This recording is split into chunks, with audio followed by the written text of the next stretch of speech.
Good morning friend, शुभदास ब्लॉगमध्ये सगळ्यांचे स्वागत आहे। सर्वांना माझ्याकडून जय गजानन। कसे आहेत सगळे? हे बघा, माझी गजानन महाराजांची सकाळ सकाळ पूजा झालेली आहे। सगळेजण मस्त आणि स्वस्त असतात आणि गजानन महाराजांच्या कृपेने सगळे मजेत मस्त आणि स्वस्त राहा अशी माझी गजानन महाराजांच्या चरणी प्रार्थना आहे। चला, आज आहे संडे, सगळेजण दर्शन घ्या गजानन महाराजांच्या पादुकांचं।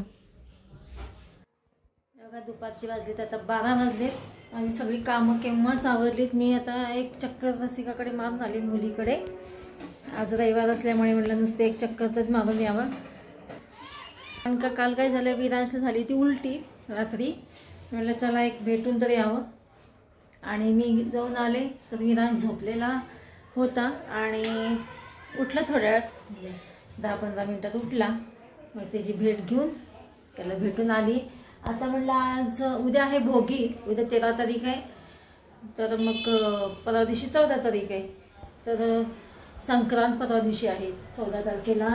तर संक्रांतीच्या दिवशी ह्याच्या पोळ्या, आम्ही शेंगाच्या पोळ्या, म्हणजे सोलापूर साईडचं तीळ थोडी घालायचे आणि शेंगादाणे जास्त घालायचे, तर शेंगादाण्याच्या पोळ्या म्हणतो। तीळ असतं त्याच्यामध्ये, पण म्हणताना शेंगाच्या पोळ्या म्हणतो। तर ते पोळ्याचं सारण करून ठेवते, कारण का पुन्हा मला उद्या सोमवार आहे, तर उद्या काही जमणार नाही, तर म्हटलं आजच करून ठेवा। ते असं कसं ड्राय असलं म्हणजे, आणि ते त्या दिवशी दूध घालून त्याचा गोळा तयार करेन, म्हणजे एक जीव करेन। तोपर्यंत फक्त असं कूट करून त्याचं सारण करून ठेवेन, जेणेकरून मला कसं मंगळवारी सकाळी संक्रांतीच्या दिवशी करायला सोपं जाईल। चला, तर मग मी आता काय करते, शेंगादाणे भाजून घेते। पहिला छान असं खरपूस भाजून घेणार आहे, त्याच्यामुळे त्याला काय होतं, तेल सुटतं आणि छान सारण पण छान बनतं। माझा व्हिडिओ स्किप न करता शेवटपर्यंत पहा, म्हणजे कळेल तुम्हाला, मी आता म्हणजे कळेल तुम्हाला की मी कसं सारण करणार आहे। हे पहा, इकडे ठेवली मी कढई, लाईट लावते ना, अंधार पडेल। आज तर ना आभाळ खूप आलेले, ऊन थोडं थोडं मधनं अगदी कवळं ऊन पडायला लागले, तर गार थंडी पण वाजायला लागली। आणि इकडे ठेवली आता मी कढई, शेंगदाणे घेते। हे पहा, अजून घ्यावं लागतील, पाहते मी आता अंदाजे। जास्त करून तर ठेवून काय करताय, जास्त करून सुद्धा मग ते सारण खूप दिवस राहतं। तर मी आता ह्यामध्ये शेंगदाणे पहा कसं टाकलं, हे पहा। अजून थोडे घ्यावेत का काय विचार करते।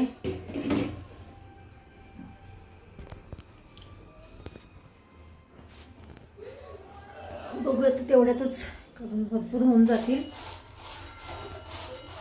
आणि पुन्हा लागले तर पुन्हा करता येईल। रथसप्तमीच्या दिवशी करायचे झाले ना तर पुन्हा करता येईल, नाही तर मग काय होतं, सारण उगीच खूप दिवस लोळत पडणं चांगलं नाही वाटत। लोळत पडलेलं चांगलं नाही वाटत खूप दिवसाचं। आता मी शेंगदाणे भाजून घेते।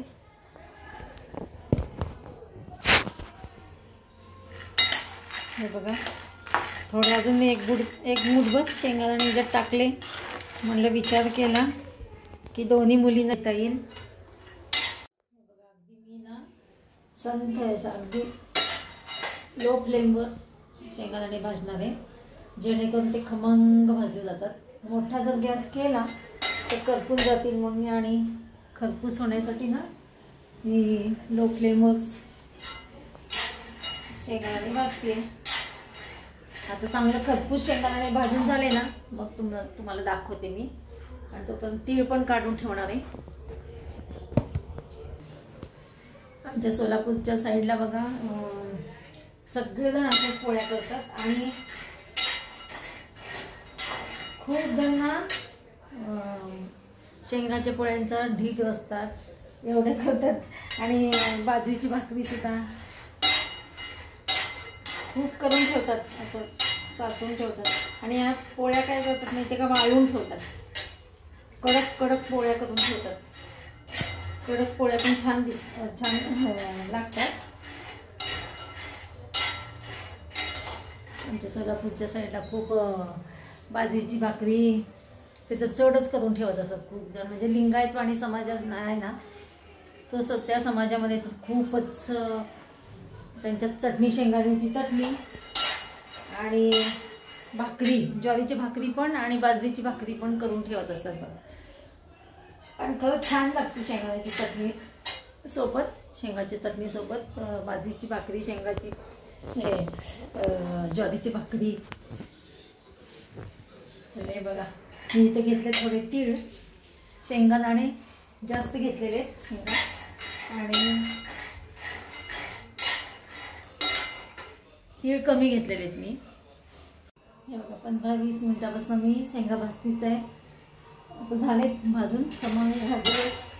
आणि इकडे मी वेलची सोलून वेलदोड्याची पूड करण्यासाठी ह्याच्यामध्ये मिक्सरमध्ये टाकलेले. थोडीशी मी खलबत्त्यामधनं, हे बघा छोट्याशा खलबत्त्यामधनं मी कुटून घेतलेलं आहे आणि आता मी मिक्सरमधनं काढायला म्हणते. अशा प्रकारे माझे शेंगदाणे भाजून झालेले आहेत. आता थोडे हे तीळ आहेत ना, तीळ भाजून घेते आणि शेंगाचं साल काढून घेते तोपर्यंत. मग चला तर मग हे बघा इकडे टाकली कढईमध्ये तीळ भाजून घेते.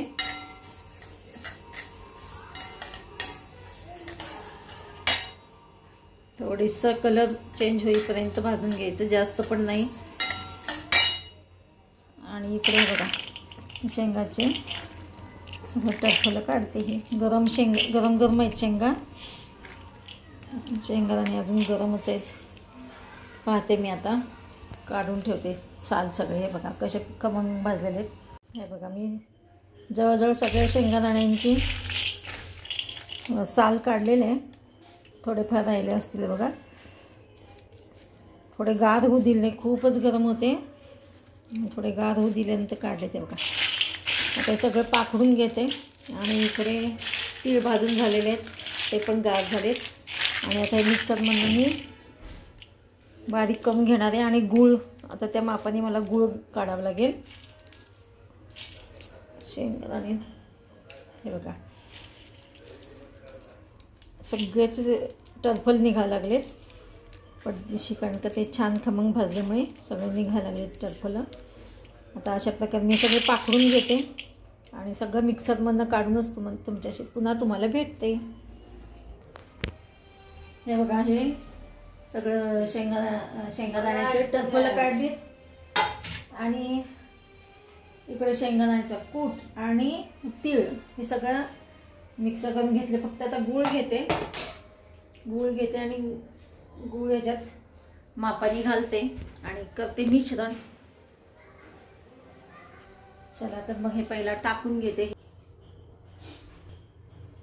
हे बघा या पेल्याने ना मोजून घेते मी किती आहे काय, त्याप्रमाणे मला गूळ घेता येईल. आणि गूळ मी ना किसून घेते आता. हे बघा या पेल्याने मोजते मिश्रण किती आहे.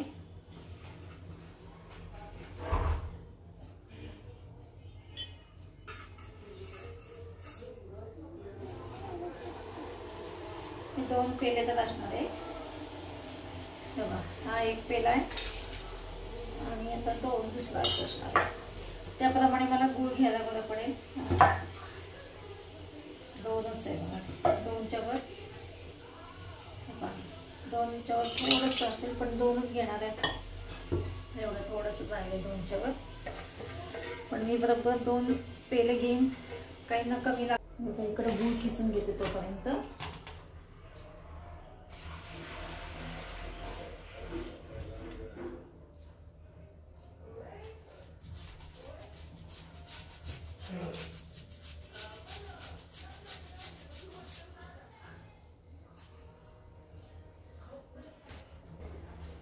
हे बघा याच्यामध्ये एवढ्या पेल्यानेच माप घेऊन गूळ घातलेला आहे. आणि आता हे मिक्सरमध्ये बघा बारीक करून घेणार आहे. सगळं मिक्स करून घेणार आहे, बारीकपेक्षा सगळं मिक्स करून घेते. चला तर मग माझं आता सगळं रेडी झालेलं आहे. मिक्सरमधनं सगळं काढून घेतलं. याच्यामध्ये गूळ आहे, वेलदोडे, शेंगदाणे, तीळ अशा प्रकारे हे मिश्रण तयार करून ठेवलेलं आहे मी. संक्रांतीच्या दिवशीचा अशी पूर्वतयारी करून ठेवली आहे.